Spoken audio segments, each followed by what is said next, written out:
Hi Pisces, welcome to Pandora Astrology's monthly horoscope for May of 2020. We've got Venus, Mercury, and Mars for you, moving along the houses of your chart, and we also have full and new moons. Hey Julia, what's up with Mercury for Pisces this month? Sure, Jamie. Well, Pisces, on May 11th, Mercury enters Gemini, which is your fourth house. The fourth house is the house of home. It's also the house of family. And wherever we have Mercury is where we put our thinking. So you could be spending some of this transit really putting your mind to home matters, like is your home satisfying enough? What more does your home mean to you? And then on May 12th, Venus goes retrograde in your fourth house as well. Venus is the relationship planet. And when planets go retrograde, it calls us to review those themes that the planet represents. So you could be thinking about your partnership in terms of do you feel comfortable sharing a home with your partner? Does your partner give you a sense of family? If you're not in a partnership, what type of partner would give you that sense of family? Then on May 12th, Mars enters Pisces, which is your first house. And when Mars comes into the first house is the house of self. And any planet that transits there becomes kind of an embodiment of who you are for a little short period of time. So with Mars entering this house, you're going to be kind of extra assertive. Your Mars is going to be right on the surface for people to see. And you'll know when to kind of stand up for your rights and when to sort of put yourself forward. But it can be a slightly conflict-prone transit, so just watch out for that. Then on May 28th, Mercury enters Cancer, which is your fifth house of games. Now, Mercury, the trickster god, loves to play games, and wherever we have Mercury, again, is where we're putting our mental energy. So you could really enjoy playing either online games or sort of playing maybe board games around the home. Yeah, and I was thinking as you were talking about that Mars entering the first house that Pisces can use a little help from Mars occasionally with boundaries. So that seems kind of like a good thing to me, a bit of a balancer, right? Yeah. And that all of that Gemini activity in the fourth house is going to spell lots of conversations at home. So let's talk about the moons.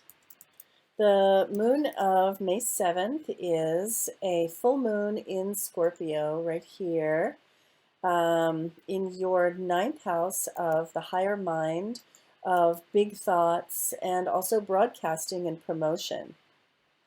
So you may be having a lot of feelings about your worldview. You may be asking yourself or feeling, I'm not even going to say asking yourself because the moon is not really an intellectual function at all. It's an emotional one. But you may be feeling into, well, what does it all mean?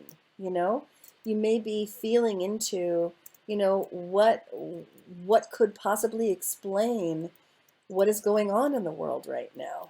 And and I want to caution and encourage you to to keep it positive because the moon in Scorpio can sometimes go down a pretty dark tunnel and to feel like, I'm just not in control of my life. And that feeling of lack of control often requires a response of surrender so that you can get back into some kind of a flow where things can mean something again. But for now, maybe you're going to need to, tie yourself to the mast and sail through this stormy full moon,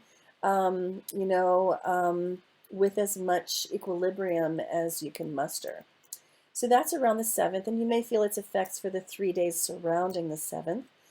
Later in the month, we have a much lighter, frothier, I dare say, moon coming in Gemini in your fourth house, which brings the themes right back to the home, to the domestic sphere. And you're probably spending a lot of time there if you are under a stay-at-home order or a shelter-in-place order. And not terribly surprising, but also you're going to really need to have a lot of clear communication going on in your home this month because of all the activity there. So try your best to add to the clarity of that communication by being as clear and succinct as you can manage, and then also really hearing people and batting the ball back and forth over the net to them and letting them know that they've been heard. This moon is actually great. It's part of a grand trine with Saturn and Juno, and I think it's got a lot of sweetness to it, and I think it's probably going to be mostly enjoyable. and may enable you to plant some wonderful seeds for even better communication at home in the future. Well, Pisces, I hope you enjoyed this horoscope we made for you. If you wanted to get some kind of a reading this month, I think probably the best choice would be either a family soul group reading so that you can understand your family members better and so that you can live with them better under close quarters as you have been doing. And if that's too big, of a bite to take, then you might consider instead the star child reading, so you can understand your children and help them to move along through all the things that they've got to do right now with your help. So Pisces, you can always find us, of course, on our YouTube channel, Pandora Astrology, or our website, Pandora Astrology, where you'll find horoscopes, monthly forecast, and an array of services for every need. And we'll see you around the cosmos. Bye. Bye-bye.